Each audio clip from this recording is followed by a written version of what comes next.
Good morning, Oh, everyone.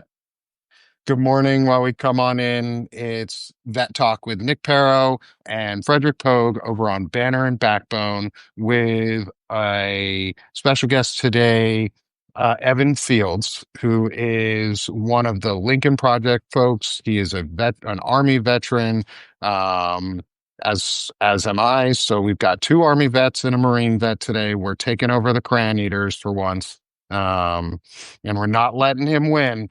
Um, but it's Y'all great to ain't have getting you into with my us. crayon. You should have brought your own, bro. Like that's all I'm telling you. You know. I mean, you might get a crayon birthday present this year or a birthday cake. Yay. grand Yeah. Yay. I know your favorite color is blue, so It is. It's navy blue. navy Yep. blue too. Those That's Marines, it. gotta love them Navy boys. Well, it's man, listen, you always love mom who gives you a ride everywhere. Like, I mean, it's No, amazing. that's true. Yeah. So you gotta appreciate mom. Yeah. Yeah. yeah. So good morning, Evan. Let's if you could, do you mind introducing yourself to the folks in the chat? Yeah. And we'll What's get going going. on, guys? I am Evan. I am, as Nick said, I'm an Army veteran, just a regular dude. I originally joined the Army 2013. I was up in Fort Wainwright, Alaska, just a boring Army career, fucked over by the man, a couple injuries and stuff like that. I never did deploy over to the Middle East or anything. I kind of joined, I guess, at the wrong time for that. But I got to do some cool things in the Army. We got to do some Pacific Pathways trips over to Japan and South Korea and do some training with them and stuff. And then I came out here to Fort Carson, ended up getting medically discharged. And like I'm sure you guys did when you got out, I freaked the fuck out and didn't know what to do with myself. I worked for a little bit and I decided to go back to school. So I got my undergrad in English and then decided, I got really into government and everything and politics a little bit before COVID, but COVID kind of really set it off. During the Trump administration, just how they handled everything, I wanted to get more involved. And I saw kind of first thing how things were going in the army. I saw how it affected soldiers and stuff that way with his administration, and that got me kind of politically more involved. So I did my graduate degree. I got my master's in public administration, and I was planning on, doing what a lot of ex-military people do is going back into public service. And I was going to go the DoD route. That's what my parents did and everything. But unfortunately, Trump got elected again, and then they burned everything to the ground with Doge. And it was kind of like I was in that weird position where I had just graduated and I was getting ready to like look into public service and go back to serving the government and stuff. And I was really excited about it and really hopeful for the Harris administration, like what that was going to bring. And I got thrown for a fucking loop on November 5th, just like everybody else. And it was kind of like, oh shit, well, what do I do now? Because I'm not going to serve this administration. I'm not going to be a part of that or anything. And I kind of just tried to make it for myself. So I looked around and looked at the people that I admired, like as far as like the media and stuff goes. I did a little bit of writing and things like that, and got encouraged from family members. And Rick Wilson was like the guy that the entire time I started following politics was kind of like, this dude's got balls. You know what I mean? He's not afraid to call these Republicans cucks and like say it how it is, kind of. And I like the ads that the Lincoln Project was doing. So I searched and I scoured and I found his email address online, and I reached out to him and I just went for it. You know what I mean? I was like, hey, Hmm. I'm just a regular dude, but I give a shit about this country. I love the people that I served with. I want my fellow veterans to be okay. And I think that people like us need a voice and like need somebody to hear like exactly what's going on and how we live and the things that we go through and stuff like that. And he kind of, I don't know if he gets a lot of that, I think, and he gets a lot of people reaching out to him like, hey, I got something to say. You know what I mean? Like, I got to say Yeah. it. It took a while before he was finally like, oh, this guy's like for real. He's cares about this shit and stuff like that. And he became kind of a mentor to me. And eventually that led to doing some writing for Lincoln Square and stuff. And, just trying to get myself out there and meet people like you guys and do exactly what you guys are doing here with Vet Talk and stuff. And because I think that that's the most important thing. And that's like the foundation of like what we're trying to do here is just like allow normal people to have a voice. You know what I mean? Because it Hmm. gets covered through the mainstream media and stuff like that. And the story gets watered down and they don't really know what it's like for people on the ground or what just people are dealing with every day. You know what I mean? So Yeah, that's what I'm trying to do here. And I'm trying to meet guys like you and just do the right thing and fight for our country. good. I Yeah. love it. I mean, that's the whole point of what we're doing. That's why Frederick Pogue and I and Lawrence Winterman founded Banner and Backbone. Is it's a civics-based network, and we do the vet talks, we do Ellie's exclusives, which are investigative journalist pieces. We are uplifting powerful voices for survivors of trauma, and we're doing civics here tomorrow. We've got Melissa Corrigan, who's going to be coming from DC for Constitution Day, and speaking about the new papers that she's been writing and her vision of what a good America could look like. So it's great that you guys one, that you're in this area with us. Yeah, for sure. And I I don't know if you've been in longer than us or less time than us, but I don't really care because I'm just glad we're in the space together. Like that's the big thing is there's so much space on this side that we're fighting over that we shouldn't be because there's a million voices for a million issues that can be said a million different ways and hit 10 million ears within minutes. Um, Exactly. And you don't get that on the news. You know what I mean? You No. don't get these like 1 to 2 minute segments where you might get a general talking about like what's going on in Venezuela right now. And you're not really getting like what the details and what's going on behind the scenes and stuff like that. And that's why I like these sort of long form discussions and stuff and what you guys are doing. It really helps to like flesh that out for people and they're getting more out of discussions on Substack than they're ever going to get like from mainstream media. yeah, And so go ahead, Fred. no, it's interesting, man, because like you mentioned your journey, right? And I went through the same thing where except I was in 2012, sequestration happened, and I was going to be a security analyst at the Department of the Navy. Hmm. Boehner cut that stuff under Obama, and I'm like, all right, well that's done. And I eventually went into aviation, and I was looking forward to, you know, basically working for the Obama administration when I got out, the tail end of it. Couldn't do it.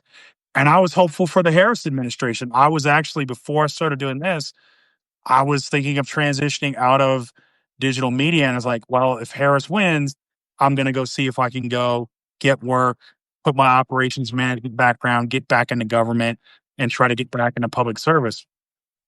Squelch that, you Yep. know, done. Yep. I was Nope like, and here I joined am. right at the top at the right moment while you were saying that is somebody named Nope joined. And yeah, nope. You don't get that when we go back to regressive fascists. So I want to get your thoughts because you brought up something was Venezuela. And I sort of titled this episode Escalating, or I think it is escalating I forget fuck I don't even know the name of it. Escalating um engagements. There we go. Escalating engagements, thank you. Sorry, I have fibro, so I will lose shit You're good, without man. anything that's happening. Escalating threats right now are Venezuela, and Yeah. what's happening in Venezuela. And it was reported yesterday or the day before that we sunk another Venezuelan ship and killed Yep. three more people. Um, Remember, what are your thoughts on that, especially as a veteran and someone who works with a lot of other veterans right now too? What are your thoughts and what are you hearing about like this escalation of force? I saw the I saw the reports on that yesterday as far as the boat strike with the three extra people and it's I don't even know what to say because it's just blatant disregard of the rules of engagement, any escalatory measures, just bypassing Congress. Um, I mean, I don't know. I honestly don't know what to think about it, man. Like, what are we supposed to be doing right now? We just got out of a 20-plus year war and everything. We're supposed to be doing things like training at home and like standing up troops and doing training exercises and focusing on like readiness and things like that. And we're bombing boats off the coast of Venezuela and the Caribbean and things like that. Like, it just shows the incompetence of leadership. There's a couple different ways that you can look at it. As far as like you look at the leadership, the incompetence on the top to do something like that, to just bypass Congress and do these military strikes. But there's also the frustration of like, what is our standing in the world? What are we doing right now? While people like China are building a massive fleet and preparing forces for Taiwan, there's other escalations going on in Ukraine and stuff like that. And we're just indiscriminately bombing other countries. Yeah. I don't see any rhyme or reason to it other than distractions or talking points. You know what I mean? Like, are we going to create another war on drugs here? Is that what we're trying to do? I I honestly think, to be honest, because I don't catastrophize anymore, but I do believe that if the administration can do the worst thing, they're going to do it or they're going to try it. And this reeks of Stephen Miller, because Yeah. he fantasizes about bombing Mexico and inciting a race war, and a consolidation of power. Because I think the end goal here, because they're amassing the Navy in the Caribbean, like they've Mhm. moved fleets into the Caribbean, and that's not by accident. And it's not a war on drugs because, again, DHS is not the Navy. Like that's a huge thing too. Because I saw some stuff coming out of DHS yesterday about the Mhm. bombing. Um, do you think that's appropriate that DHS is advertising hate as, I mean, propaganda and hate as normal messaging? And what do you think we can keep doing to fighting back against it? We have to call out that messaging. You know what I mean? Because it does nothing but spread xenophobia and things like that. And it goes back to that anti-immigrant rhetoric and behavior and everything. Like you said, Stephen Miller behind it. And we just have to call it out for what it is. And Right. that hateful bullshit. You know what I mean? Yeah.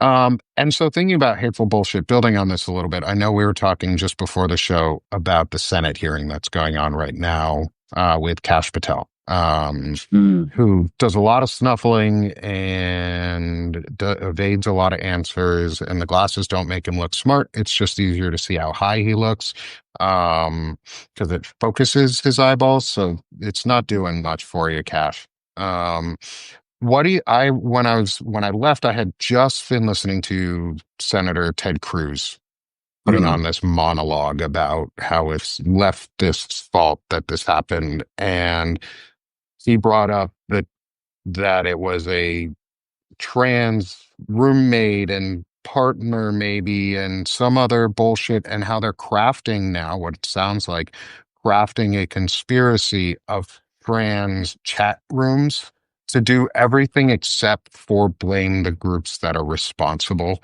for this. Who do you see as being responsible for this type of action?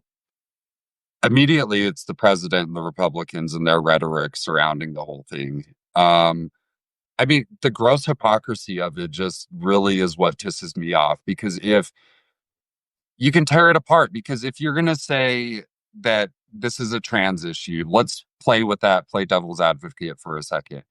If you're saying that this is a trans issue and trans people having guns are killing people or whatever the imaginary conspiracy is that they're throwing out there, we're sitting over here on the left, like, all right, if you want to say that, we've been calling for healthcare forever. Like, let's address it that way. If you're saying it's a mental health problem, let's get people healthcare, and mental health care comes along with that. If you want to address it from that side, do something about it. But you don't want to do that. You just want to play the rhetoric, and you want to pick this marginalized group of people that, in the grand scheme of things, doesn't have a large way to defend themselves. You know what I mean? So they're an easy Mhm. target, and we can deflect blame over here and say trans people are shooting everybody because it's an easy target for them without addressing the real issues. And the real issues are the hateful rhetoric that we're seeing at home from this administration, the dehumanization of people. I mean, we saw, I think it was during the election, that he said that these people are infecting the blood of our country.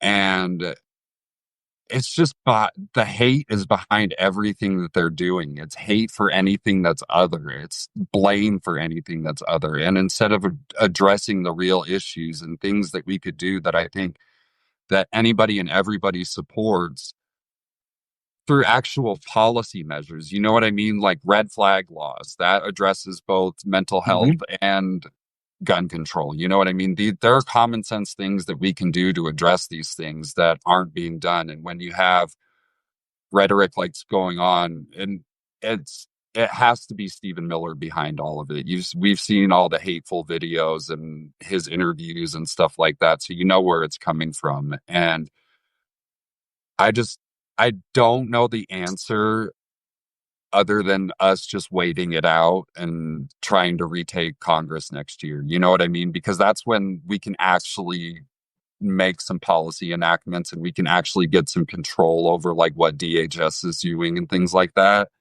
Yeah. So I think we kind of have to just wear the punches right now and speak out as much as we can against this administration and their rhetoric and what they're doing. And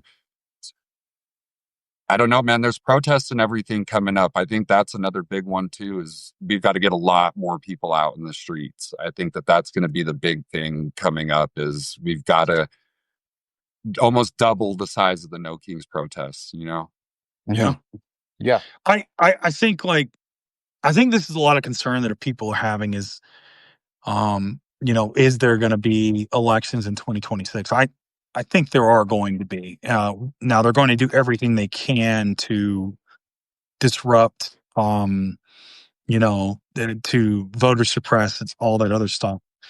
And I mean, I think we're seeing this also in a way with all the stuff with Charlie Kirk and trying to suppress, um, like opposition voices Mm-hmm. that are saying now. And that's why I think the Lincoln Project, Lincoln Square, and Rick Wilson are really important to this. Like, what are some of the ways that you think that you know like one thing I'm trying to do is I wrote about two ETSU professors, my alma mater, who were placed on administrative leave for basically voicing things about Charlie Kirk on their own public social media. In fact, the mayor of Washington County, Tennessee, came out and demanded they resigned.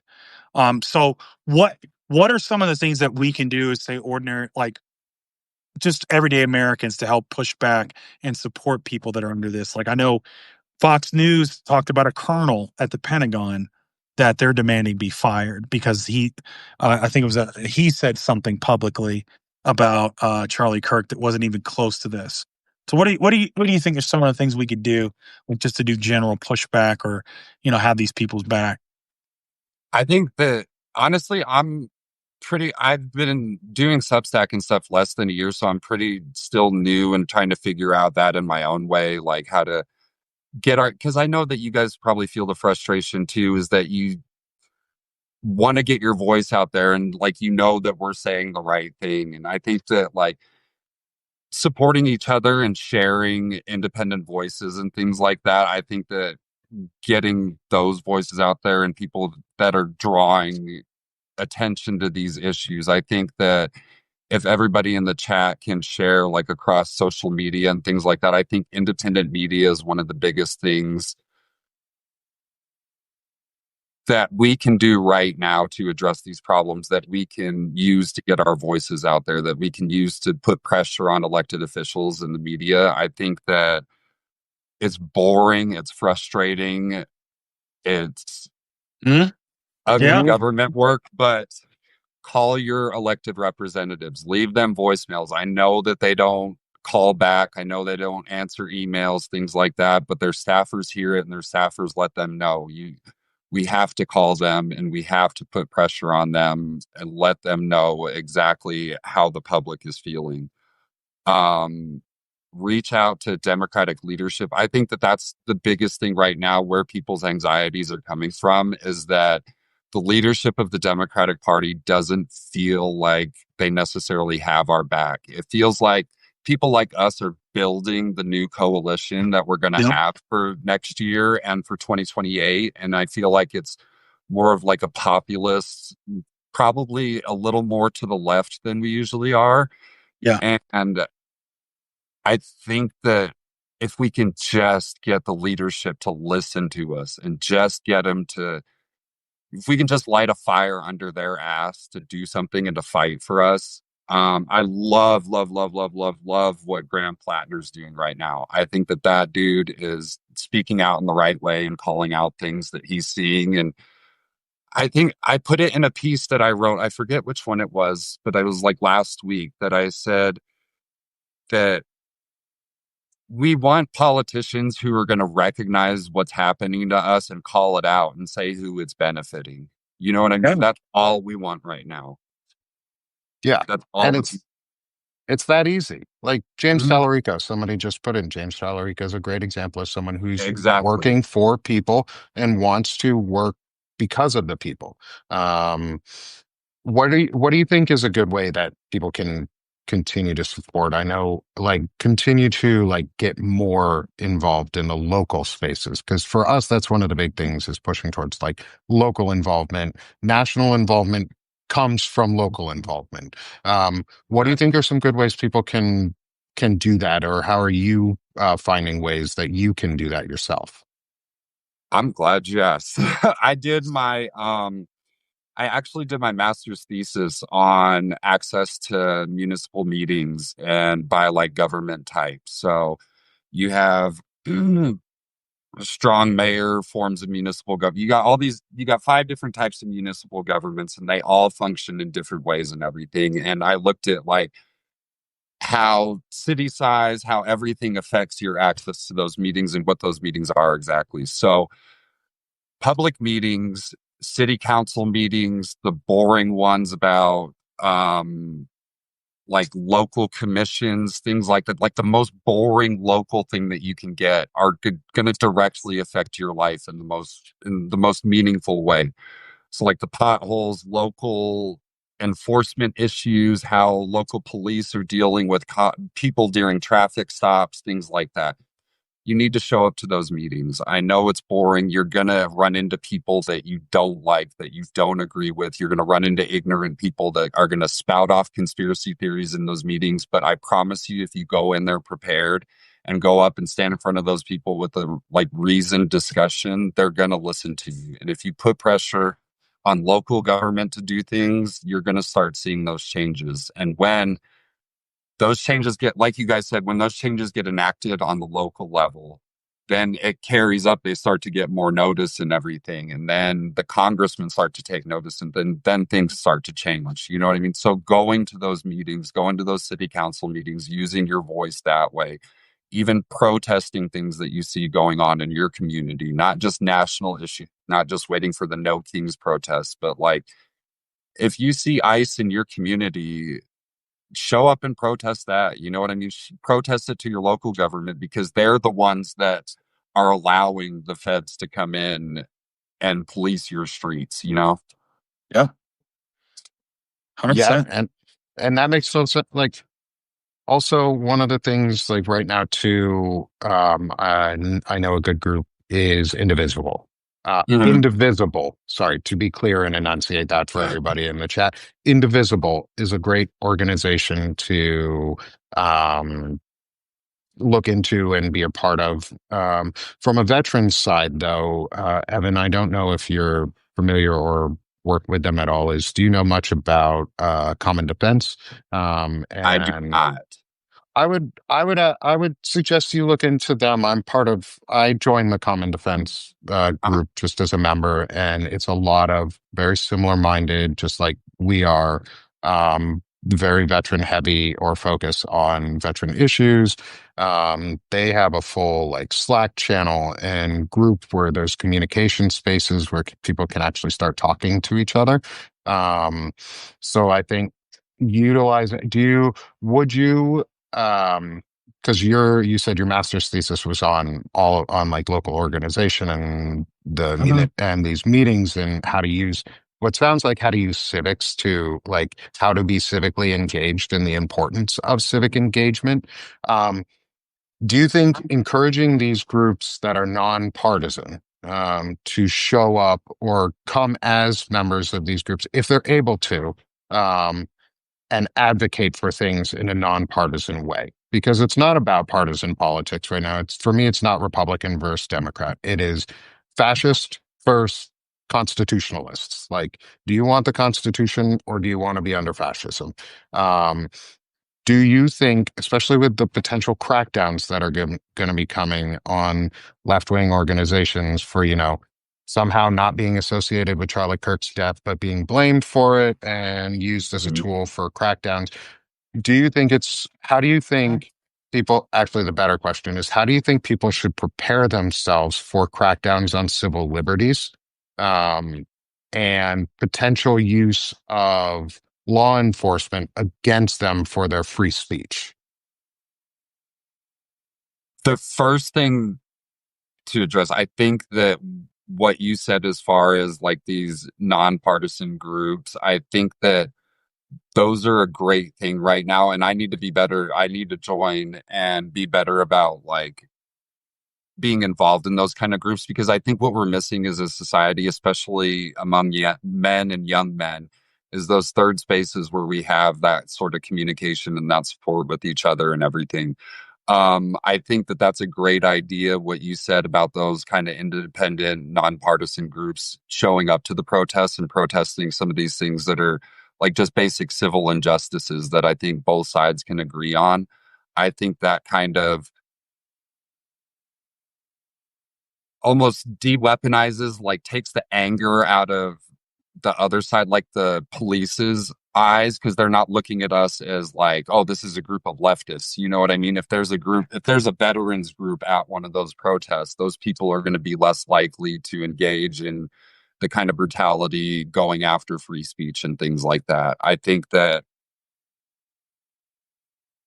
protests are not inherently partisan, but it's usually one side protesting against the administration that's in power right now. I think that as much as we can to keep things nonpartisan and on the issue, you know what I mean? Not Yeah. wearing Bernie shirts or something to a protest about like immigrants and things like that. I think that that kind of relieves the tension going into things to where it kind of like takes the anger and resentment away from the police and the federal officials and stuff like that, that we're kind of like, we're here just to use our voice and showing them that we're there just to practice our First Amendment rights.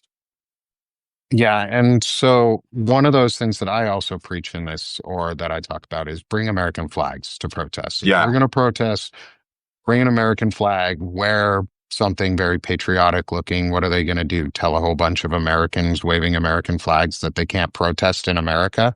Like, get And that's the fucked. last thing they want on the front page of the news or the first blurb on Morning Joe is cops attacking somebody with an American flag. That's something they know that the Democrats could use that in the midterms and it would destroy them. So they're not going to come after people holding American flags. And that's one of the big things that Rick's been saying too, I think, since this new administration came in, is that we have to take the American flag back from these fuckers. Like, you don't get to enact fascism and authoritarianism and take over our country. That's the flag of the people. You know what I mean? That's our flag. That's not the White House's flag.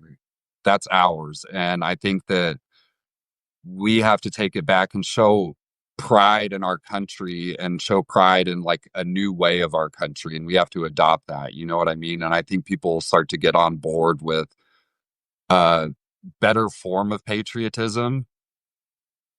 And I think, especially right after 9/11, man, I was reading the poem about I miss 9/12, like when the stores sold out of American flags, and we were just like, you just felt it. You know what I mean? And I think that if we can move on and move away from them and adopt the flag and use that as a source of power for us, especially during protests, I think that that's going to be a big turning point for the public and being able to use their voice. Yeah. Yeah, and I want to clarify before you jump in, Fred. There was a comment that said, "So I can't wear Rainbow Coalition t-shirt." No, that's not what I said, man. I said, bring American flags and bring patriotic shit. If your Rainbow Coalition shirt is patriotic, make sure what you're wearing also, or what you're bringing also includes the American flag. Don't bring other countries' flags. Even if you are very prideful of your heritage, you're showing up as an American. That's what you're protesting is for America, not for other countries right now. And I understand that that feels like it minimizes them, but it does not. You're here to protest for America so that the people that are from these other countries, these folks who are coming here, give us you're tired, you're sick, you're poor, you're weak. If we want to be a Christian nation, then we need to adopt Christian values. Like these are Christian values, and I'm not Christian. I'm not advocating for a Christian nation. I'm just saying if we want to call ourselves one, we should be one. But bring your flags, be as patriotic as possible because it's not the protest that you're going to isn't protesting for gay rights specifically. It's protesting for your freedoms and your liberties and your access to have the basic ability to even question to have those rights. So it's not, it's taking a step back from labeling ourselves and saying we're Americans and that's it. Like somebody asked me what my heritage was the other day, and I said, I'm an American. I have other heritage from other cultures, but I'm an American. Exactly. I have been in America since this our family has been here before the Civil War, before the country was America. Right. So I'm American as I can get. Like Mhm. don't tread on me, fuckers. Snack, and you're eating each other. So I say some of this because I like bringing some fun into it and like bringing the joy and like humor because we have to laugh. At least in my opinion, we have to laugh at them and Yeah. we have to bring mockery to a bully. Um, and I know you're part of Lincoln Square. And I know something Rick Wilson does is really well is bringing mockery towards these people. Um, and do you think, or how do you plan to use that? And like that sort of, these sort of tools to not just attack and say what we're against, but to then flip the conversation and change how we word things or discuss things. Because you were talking about civics and the importance. How do you reframe that argument using these attacks and establishing what we're for? That is a good question, and the one that Democrats can't seem to figure out. I, as much as he bugs me sometimes, I think that Gavin Newsom and his press team are doing an amazing job of taking the game away from them and weaponizing it against them and mocking them that way, like mocking the ridiculousness of Trump's Truth Social posts. I think that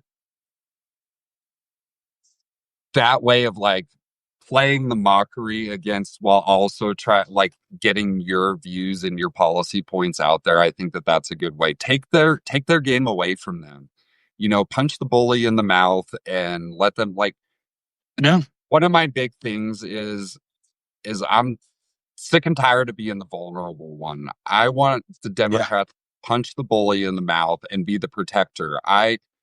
When you're I know I'm getting in the little weeds a little bit here, but like when you're a young man, you look at that strong man and you think like, oh, that's the tough guy, like the bully, whatever. Like he's the top tier guy. But when you get older, or at least when I've gotten older, and you start to learn empathy and caring for other people and other people's struggle, and you learn that true strength is in protecting people. And I think that if we take that bully mentality away from them and we use it to stand up for people, that I think that that's what I want to see from Democrats. That's what I think that takes their power away from them when they can bully Yeah. marginalized groups and they can put them in a position to where they feel like they can't fight back and they have nobody to fight for them. And I think that's kind of Democrats have been beaten into submission over these last 10 years. They've been bullied and bullied and bullied and bullied and bullied, and they don't feel like they're just getting their lunch money taken every day. And we need somebody to stand up and fight back and take that from them. And I've talked to Rick about it before. Like, why can't you just run the DNC? Why can't you do the meth? You've got to know somebody. You've got to be able to get in. No, Like, dude, I've no. been trying forever. And you want some balls behind the messaging. You know what I mean? And women can Actually, have balls too. I want pussy behind the messaging because that shit can take a pounding and then it pushes out a baby. Balls, you touch them and we fall over. Like, Yeah. let's have some women, let's have some women's gumption behind this because most of the best things that we've ever seen come out of like people who are attacking things in positive ways. Like the best examples we have, at least in my mind, are Jasmine Crockett, AOC. Those two ladies come at it and they're not afraid to attack. They're not afraid to say what is meant and meaningfully and articulate it eloquently while also getting their point across. Do you, what do you think of like the space that we're in? Because we're men, we're white dudes, and um, we're filling a void of masculinity. To shift just a little bit, do you think we can take some lessons from these powerful women and powerful voices out there and start owning unabashedly our manhood as progressive or just more constitutionally minded men who have values and take it on an ethical and moral level rather than a political level? Yeah. And I think that that's one of the biggest responsibilities that we have in doing this. I think that young men are fucking lost right now. They don't have good role models. And I think what we can do is be the best example and lead by example for other people. What I think that we can take away from people like AOC and Jasmine Crockett is like what I said, that we need to be protectors. And as men with privilege and white men who have access to have a voice and stuff like that, we have to stand up for those marginalized groups. And we have to, because if we don't stand up for those people, if we don't stand up for the LGBTQ community, if we don't stand up for veterans who are homeless and struggling and don't know what to do and don't have a path forward, if we can't stand up for people of color and immigrants and stuff like that, then who the fuck is going to stand up for us when fascism eventually comes to our door? And I think that right now that there's a lot of lost young men without opportunity, and they're falling into that strongman thing where they see the bullies at the top of the heap and they see everything that they're getting away with, and they see them making all this money and unheard of amounts of wealth and things like that, and they're drawn to that. But I think that we can be the example of empathy and kindness and strength through caring about people and uh just a populist stance about like progressive issues. And I think that that goes back to Graham Plattner. I think that he's doing a great job of not necessarily like being, he's kind of like middle of the road, but he's populist and he like wants like working class people to be okay and things like that. And I think that that kind of messaging is what we need from men, especially white men right now. You know what I mean? Because Yeah. I've seen some numbers the other day that the black community that They have the highest number ever of fathers in the home and being present and everything. So the Black community, Black men are stepping up and they're doing their part to fix past problems and everything like that that affected their community. And I think that as white men, we've gotten really lazy about, as a whole, we've gotten really lazy Yeah. about falling into these. Hmm. You know what I mean? And we need to be disciplined. Go back to the Yeah. army, be disciplined in the way that we act and the way that we treat people. And I think that that's what we start with, just being an example of that. And that's what, It, it's go ahead. funny, the things I say nowadays, like to young men, I sound like an old school conservative in the sense of because it's like nobody, these they parrot this stuff where it's like no one owes you anything. Well, why do you guys walk around like the world owes you something? That women owe you something, right? That you're just owed a position or you're just owed this, you know, and you're blaming people that have nothing to do with the predicament you're in. You're blaming immigrants, you're blaming feminists, you're blaming, LGBTQ. You're blaming all these other people except the people at the top who you want to emulate Mhm. that are causing these problems. And so what ends up so just be honest with yourself is you just want power without having to do any responsibility for it. And You that's just because want to be you're feeling a catered lack of to. control in your life. Yeah. You Yeah, just want to be exactly. catered to without having to do anything to earn it. Exactly. And again, I sound like an old school conservative, right? It's just, there's no, because again, that party's lost personal accountability. They've lost personal responsibility. It's not there anymore. You can't tell me that Stephen Miller and Donald Trump and JD Vance are all about personal accountability and responsibility. No. Come on, man. They think And it's their so goddamn it's right as a white man. right. Yeah, You they're know, the epitome of DEI. Yeah, epitome exactly. of it. That's the thing, is they want to root out, they're so lazy and so incompetent. They have to root out any form of competition in order for them to live up to what they're saying that they are. They have Yeah. to get everybody else out of the way so that they can get into that position. But what they don't realize is that they make society weaker when they do shit like that. When we Yep. don't have diversity.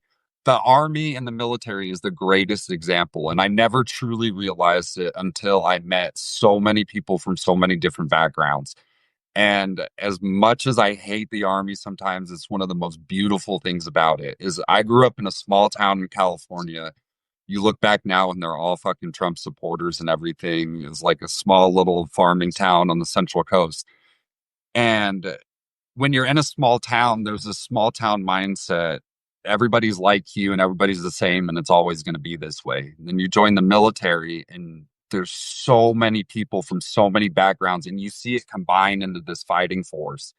And you see skinny little nerdy kids and like kids who were high school football stars and all that stuff. And that's what makes the military as great as it is that everybody's coming together and nobody gives a shit about No. who you are, what you do at home. We're just there to accomplish the mission and work hard and be there for each other. And I think that that's what we need to be as Americans and what we need to teach young men, that strength is in diversity, Yeah. strength isn't in the fucking clan. That's not going to make us better people. That's It's not only going Yeah. strength. to force our own ignorant ideas. Well, it's these guys that get caught up in this incel and this black pill nonsense, right? Uh-huh. And so then you're heading in. They're telling you, what is it? Oh, there's no hope. Be angry. And it's like, dude, you are not special in the sense of, oh, you're having trouble with women. Get in line. Like I did too when I was coming up, right? Oh, like the older generation is holding you down. Yeah, so did I. But you can change it. You need to get outside and, to your point, get around some other people who are not like you. Try to talk to some women instead of, thinking you have it all figured out, because guess what? You don't, because you didn't earn it. Some guy came along and sold you a lie and you thought, well, I got it figured out. No, man, you're just gullible. Mhm. That's it. And that's the hard truth of it is they keep telling you, oh, go to the gym, go to the gym. Take your ass to the library and read some books, bro. Mhm. You know, get educated. There's a reason that people like Charlie Kirk and Nick Fuentes and Laura Loomer, and they all disrespect higher education. I just saw something with Peter Thiel who was like, oh, well, he gave these budding entrepreneurs 200,000. They left college. So why do we need college? Gee, I don't know. Because all these billionaires got rich from the tech and the R&D that came out of public universities. Maybe Mhm. that's it. Yeah. Yep. And that's the message we need to be sending is like, if you want to be part of society. And if you want to be part of the society, it comes with, you have to give and fight for other people's space to exist and to express themselves. Because if you don't Exactly. do that, it's not about, it's because again, Charlie Kirk was a bastion for free speech. Yeah, he's a horrible human being. How dare you say that? You should be fired. Come on, man. Bastion of Where's free that free speech, speech right? warrior? Where were you? Where'd you go? Exactly. And And it's to your point about Democrats needing to be tough. We automatically accept right-wing framing, and we try to think we're smart enough to argue within that framing, that we're going to convince them, that we're going to bring them to our side. No, man, they're just trying to get you to have the argument they want. exactly. Have the argument you want. Don't accept their framing. It's one of the things Rick Wilson and the Lincoln Project is great at. They don't accept right-wing framing. No, They say, nope, this is it. You don't make civility the highest cultural value. That's what'll get us destroyed and our democracy ruined. Make justice the highest cultural value. Make truth the highest cultural value. Make standing on business of the Constitution in this country our highest cultural value. That's what we mean by bring. Look, man, you want to wear a pride shirt? Yes. You want to bring your flag of your heritage? Yes. Bring an American flag too. It's a Mhm. yes and proposition, right? Yeah. This is your country. This is our country.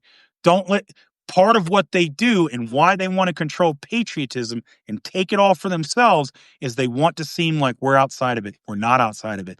We're part of we the people. Don't So be afraid to say that. Push on that. I'm here too. I'm here to take up space. It's not all about you and freaking Christo-fascism. That's not what we're founded on. That's not what we're about. You know, that's my stump speech. we need we need Democrats to take up space. I think that's what Yes, we need. 100%.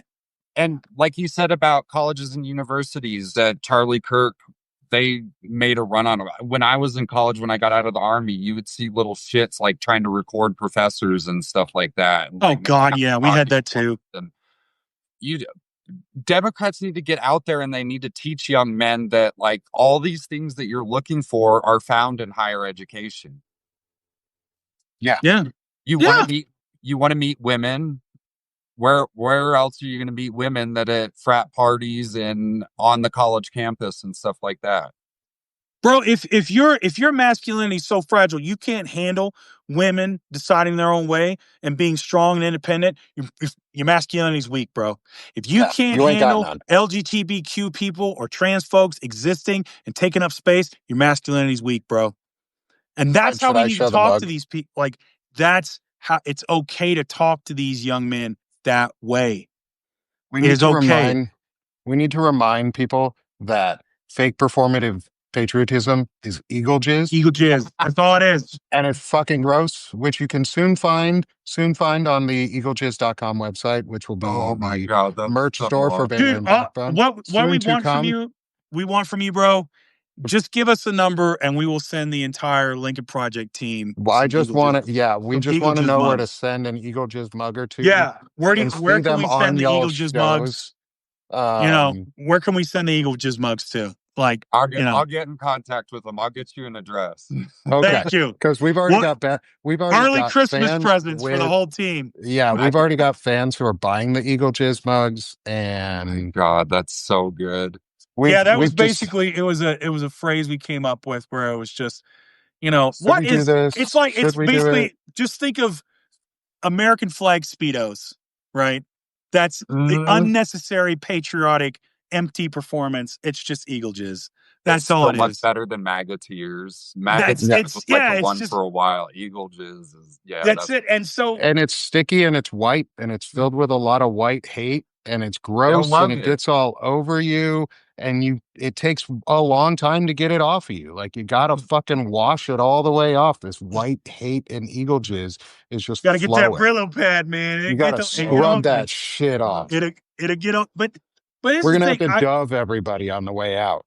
I was in the Marine Corps Reserves, you know, and I also was in aviation. I worked in 4 different hubs. I've literally managed thousands of young men, most because it was heavily male dominated industry. There were women in it, but I've managed and led thousands of young men, men of all ages.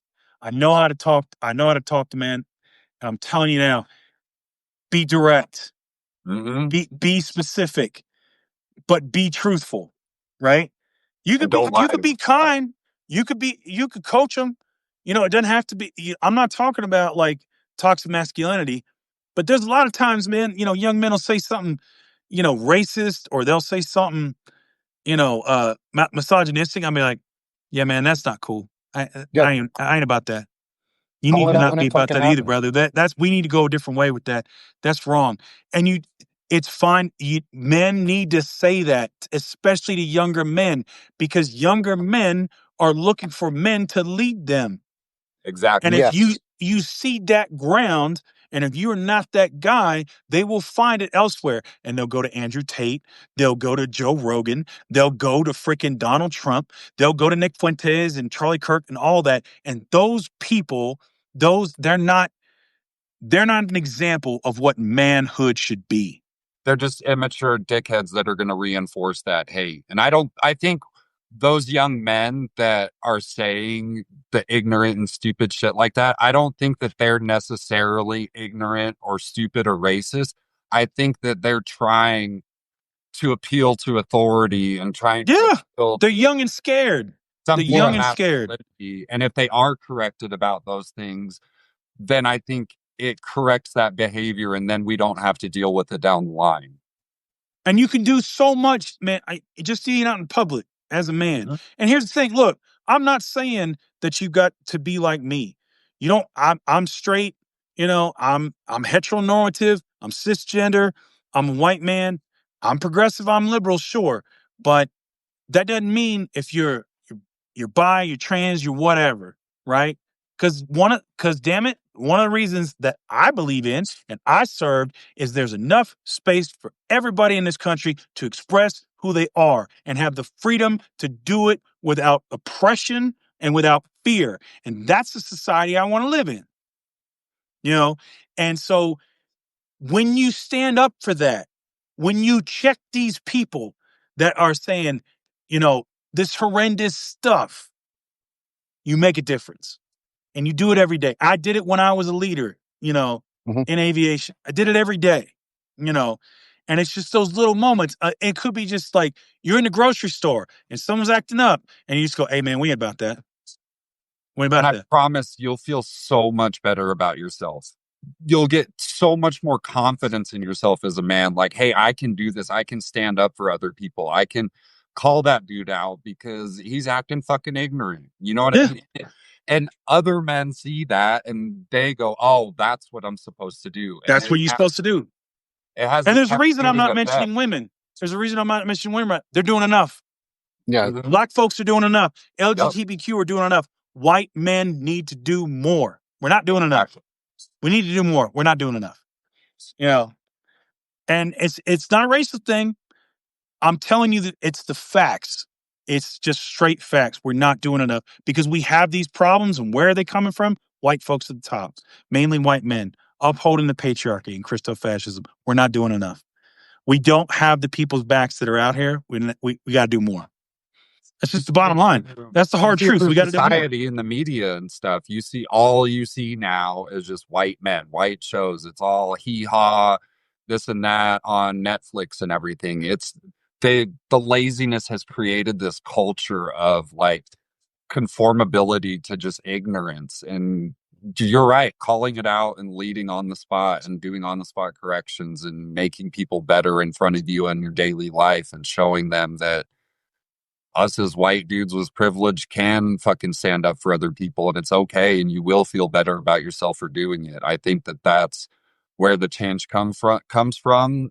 And I know that we're going to do it. We have to encourage other people to do it, but we also have to encourage the people in like positions of power to do it. And I Yes. get on them. Yes. You need to get on every fucking white dude in Congress. Like, hey, you need to talk to these guys.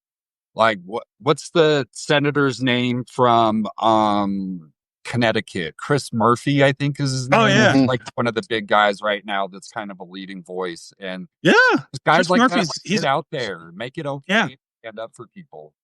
And the thing is, to paraphrase Marcus Aurelius, when it comes to this in citizenship, is you could be a good man today, but yet instead you choose tomorrow. Mm-hmm. Be a good citizen today. Be a brave American today. Don't wait till tomorrow. This is a life, and it's a lifelong commitment. Democracy and being an American is a lifelong commitment. Do it today. Do it tomorrow. Do it every day. Exactly. Yeah. All right, so we only got a couple You can minutes tell left we're with all you. veterans. Yeah. Oh yeah. We got a couple minutes left with you, and I got to keep you all, and I want to keep on the hour because I actually have an appointment half an hour from now that I want to get prepped for. Because I go to therapy every week, which I highly encourage people to do too. Yay for the VA. I do. Yeah, I'm a privileged American because I have VA healthcare that provides me mental health services, which is the saddest statement I have to say, is that I feel privileged to Isn't be a that crazy? disabled veteran who gets healthcare and mental health services. It should be a right for everyone. Like, And that's the Seriously, man. difference between have us access and to them. healthcare, go to therapy. You will feel better. I promise. You will. You will. So I want to give you a minute here to sell yourself, tell people where they can find you, what you do, how they can reach you. I know it's hard to sell yourself sometimes, but sell yourself. Let everybody in the audience know where they can find you if they haven't already subscribed. Yeah, you guys can find me on Substack at News from Underground. I run the News from Underground Substack. I'm a contributing writer for Lincoln Square. So I do the Fourth and Democracy newsletter that comes out every Tuesday. So go check that out. You can follow me on Instagram and Threads at Evan Fields NFU and check out Lincoln Project. There's good people over there. Subscribe to them. Make sure you guys are subscribing to Nick and Frederick. You all are obviously that are in here. Subscribe to Banner and Backbone. Just support independent media. Support good people. Hold Support. up, dude. Did you just tell me F you? That's what I heard. I think you just No. said F you. That's what No. I heard. Oh, wait, no, wait. You said NFU is what you said, right? Yeah. Okay, yeah. So where was that again? NFU? Evan Fields NFU. You can find that Evan on Fields, Twitter. NFU. I'm gonna remember that. It's easy to That's an remember. easy one to It's Evan. remember. It's Evan telling the rest of the world FU. So it's Evan Fields, NFU, right? And F Support you. independent media. Support regular people telling you the news. Okay, Yeah. that's what I want you guys to remember. Yeah. I And appreciate so, guys. You guys are awesome, and I love what you're doing and everything. And we're gonna have to figure out another time to do this again. And Yeah, heck yeah, I'm man. always here to heck yeah. support you guys. And we're gonna have And to I, get you in touch with some of the Lincoln Square people too. Get you guys. that'd be awesome. Yeah, we'd Yeah. love to do that. We want to spread what we're doing and the message we're doing because it's fits with you guys. We've talked to the folks on the Find Out podcast. We've had friends like Bobby Jones on the show. We've had Chris Goldsmith. We've had Fred Wellman. So we're Ken Harbaugh. So we're building a Bobby. we're Yeah, we said Bobby Jones. Yeah. yeah, Bobby's been back twice with us now. Christopher And Goldsmith. We've had Christopher Goldsmith too. that's a fun one. And then what I actually want to do is also invite you to come back and meet our other co-founder for not a vet talk, but for more of a civics talk Yes. around Lawrence is awesome, dude. Yeah, Lawrence Winterman he's our other co-founder. He's a writer. He's very civically minded. And he is proposing some very forward-thinking ideas around constitutional amendments and things that we could actually propose in before that guarantee rights and bodily autonomy and ownership of ourselves and our data and forward thinking rights for a future America from what comes next. And I'd love to invite you to come and speak with Lawrence and at least Lawrence and maybe myself and even more, and have some discussions around that because that sounds like an area you would have a lot of expertise in too. Yeah, man, that would be great. Like I said, I'm available anytime for you guys. I appreciate you. Yeah, this was awesome. I look forward to doing it again. Yeah, Dig it, man. absolutely. Appreciate it, Evan. And thanks to everyone in the audience. Thanks to all 105 that are here right now or 100 plus. You guys are awesome. Please follow us on Banner and Backbone. Follow Lincoln Square. Follow Evan Fields. Follow all of his pieces. Frederick Pogue. Support myself. But get this out there. Spread it. Share it. And that's how you get the message out. Is continue to spread and share it. So thanks everyone for coming. We'll see you all again next week for another Vet Talk. Thanks, All right, Have a everyone. good one, guys. take care. All right.